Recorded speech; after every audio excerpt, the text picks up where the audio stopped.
Salut à tous. Il y a beaucoup de gens qui me posent des questions en privé. Comment fonctionne la demande d'asile en France? Ce sont des sources libres, hein.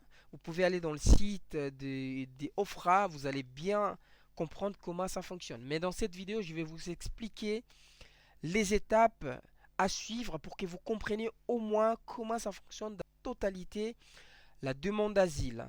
La partie la plus importante, ça sera à la fin parce que ça va concerner vraiment la décision finale. C'est pour cela que je vous invite d'aller jusqu'à la fin de cette vidéo et partager pour aider celles et ceux qui ont besoin vraiment de cette information.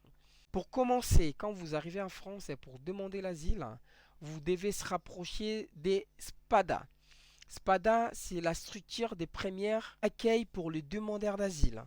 Vous vous rapprochez des SPADA, c'est partout en France, hein. Il y a une liste sur Internet où vous allez retrouver les adresses, les numéros de téléphone pour même prendre un rendez-vous, anciennement appelé Prada ou PADA. C'est pour cela que vous avez beaucoup d'adresses mail d'autres structures d'ESPADA. Ça reste toujours PADA quelque chose parce qu'avant ça s'appelait PADA ou Prada. Ok?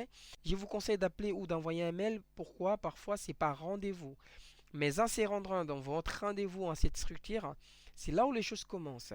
C'est qu'une association en fait qui a postulé dans le concours pour gagner pour être SPADA. Par exemple, au niveau des Auvergne-Rhône-Alpes, l'ESPADA c'est plutôt Croix-Rouge. Au niveau des Pays de la Loire, l'ESPADA c'est plutôt France Terre d'Asile. En fait, ça dépend vraiment des secteurs où vous êtes. À Bordeaux, l'ESPADA, je pense, et je ne sais pas si c'est quoi. Mettez-moi dans le commentaire. En vous arrivant là-bas, vous allez remplir un formulaire. Quel est le type de votre demande d'asile? Si c'est pour la persécution ou c'est pour la discrimination.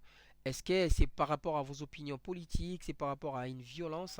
Et comme vous le savez, c'est un droit qui est bien prescrit dans un traité international qui est la Convention de Genève de 1951, l'article AD qui explique bien qu'est-ce que vous devez remplir comme condition pour demander l'asile. Après, l'ESPADA va prendre un rendez-vous à GUDA, qui est le guichet unique de demandeurs d'asile qui se trouve au niveau de la préfecture. Là, vous allez tomber devant les autorités compétentes. Qu'est-ce que vous allez faire à GUDA? C'est les contacts avec des autorités administratives. C'est les contacts avec la préfecture. La préfecture, c'est les représentants de l'État. C'est par là qu'ils vont voir si vous êtes dans la procédure Dublin, qui est la procédure 604/2013, pour que les pays membres où vous avez demandé les visas, où vous êtes passé, qui va prendre en charge de votre dossier, qui va durer au moins 6 mois, aussi ils vous autorisent de faire la demande d'asile. Si vous allez faire la demande d'asile, vous aurez reçu un formulaire de l'OFRA à rendre dans 21 jours. Si vous allez sortir d'un